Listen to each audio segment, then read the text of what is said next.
Bonjour, bonjour, comment ça va mes élèves? Oh, que de temps que je ne vous voyais pas. Oh, elles ont été longues ces vacances, n'est-ce pas? Moi, je me suis reposée beaucoup. J'espère que vous aussi. Avant de partir en vacances, je vous avais raconté l'histoire de la petite poule rousse, n'est-ce pas? Et aujourd'hui, j'ai mis mon tablier. C'est pas un tablier de cuisine, c'est un tablier qui me fait penser à une autre histoire.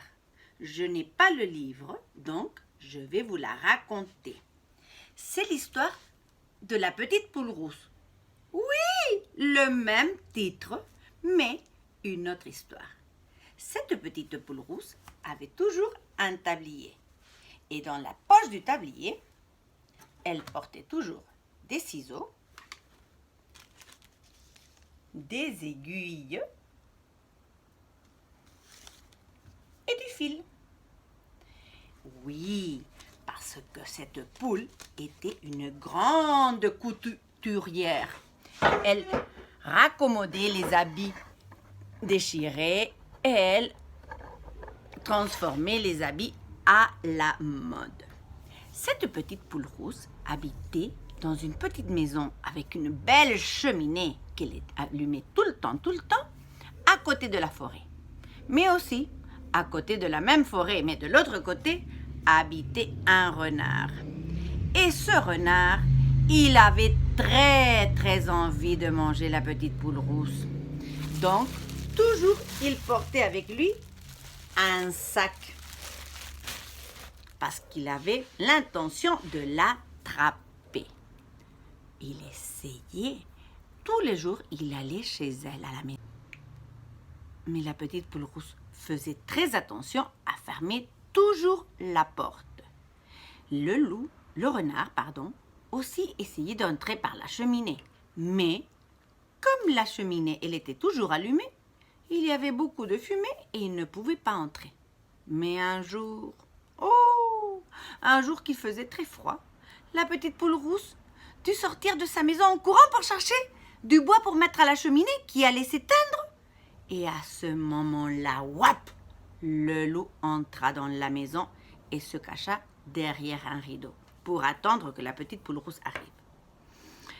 Bien sûr, la petite poule rousse, avec tous les bûches de bois qu'elle allait mettre dans sa cheminée, entra dans sa maison et hop, le loup essaya de la mettre dans le sac. Il n'a pas pu le faire. Et la petite poule rousse s'envola en haut d'une armoire. Le loup commença à tourner.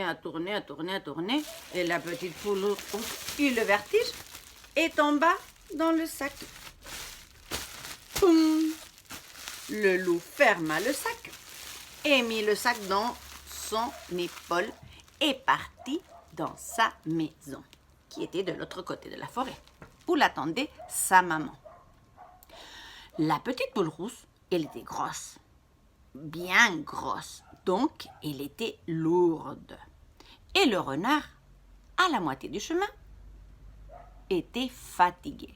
Donc, il décida de se reposer. Il laissa le sac de côté et commença à s'endormir. Il dormait. Alors, la petite poule rousse sortit de sa poche le ciseau et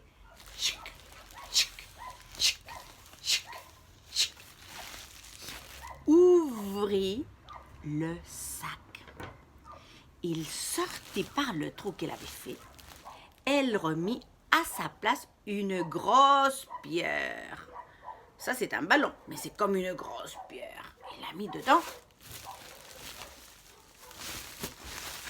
et recousu avec l'aiguille et le fil, recousu le sac.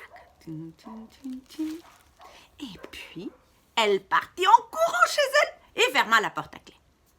Le renard, se réveilla et il prit son sac. Comme il y avait la pierre dedans, le gros caillou, il le remit en son épaule et partit chez lui. « Oh, elle est lourde cette poule », il se disait en chemin.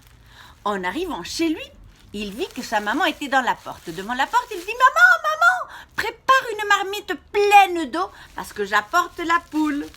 Et on va se faire une bonne soupe. » La maman renarde prit une grosse marmite et commença à faire bouillir de l'eau.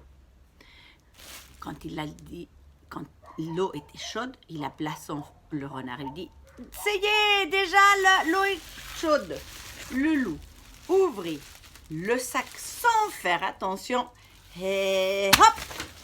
La grosse pierre tomba dans l'eau de la marmite bouillante qui éclaboussa et la maman renard et lui-même se sont brûlés.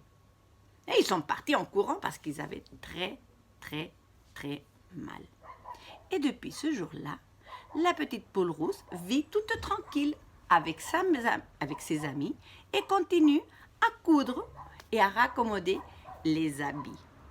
J'espère que vous avez aimé cette histoire. Cette histoire, on va la travailler pendant toute la semaine. Je voulais simplement vous dire un bonjour, vous raconter cette histoire et demain, on se retrouve au Zoom. Bravo! J'ai hâte de vous voir. À demain!